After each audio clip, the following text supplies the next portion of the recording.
আসসালামু আলাইকুম। আজকে একটি বায়োএনটিসি টাইম ম্যানেজমেন্ট এই বইয়ের একটি পেইউটি নীতি নিয়ে আমি আলোচনা করব কিভাবে সময় সঞ্চয় করা যায়। এটি লিখেছেন বুকটি লিখেছেন বায়োএনটিসি। তিনি তার বইয়ে উল্লেখ করেন 1895 সালে ইতালিয়ান বিজ্ঞানী অর্থনীতিবিদ বিলফ্রেডো পেরেটো তিনি তার গবেষণা খুঁজে পান যে ইউরোপের যে 80% অর্থ সম্পদ বুক করেন শুধুমাত্র 20% মানুষ।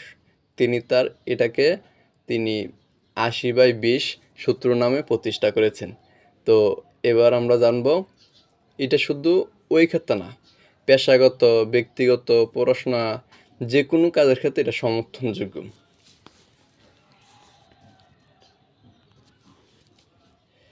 তো 80/20 সূত্রটি এভাবে ব্যাখ্যা করা হয়েছে যে ইতালিয়ান অর্থনীতিবিদ তিনি তার গবেষণা করে তিনি প্রকাশ করেন যে ব্যক্তির জীবনে এমন 20% কাজ রয়েছে যা কিনা 80% কাজের সমান। আপনি আপনার কর্মদিবস শুরু করছেন, তো ওইখানে দেখা গেছে আপনার সামনে 10টি কাজ আছে, কর্মদিবসের শুরুর দিকে বা একটি দিনের শুরুর দিকে মনে করেন 10টি কাজ আছে। তো এর মধ্যে দেখা যাবে আপনি এই কর্মদিবসে এমন দুইটি কাজ আছে যা কিনা ওই 10টি কাজের সমতুল্য। আপনাকে ওইটা খুঁজে বের করতে হবে যে ওই দুইটি কাজ খুঁজে বের করতে হবে। খুঁজে বের করার পর ওই দুইটা কাজ করলে আপনার জীবনে কি সফলতা বয়ে আনবে। আর এই 8টি কাজ সমতুল্য হলো 2টি কাজ। তো ওই 8টি কাজ না করলেও চলবে যদি 2টি কাজ করতে পারেন। আপনার জীবনের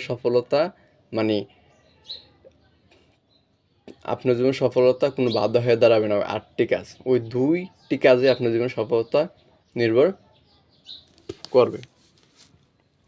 তো ব্যবস্থাপনার জনক পিটার ডগার তিনি উল্লেখ করেন যে এমন 10% কাজ রয়েছে যা কিনা 90% কাজে যে সমতুল্য। তো এটাকে তিনি 90/20 সূত্র নামে প্রতিষ্ঠা করতেন। ইতালিয়ান অর্থনীতিবিদ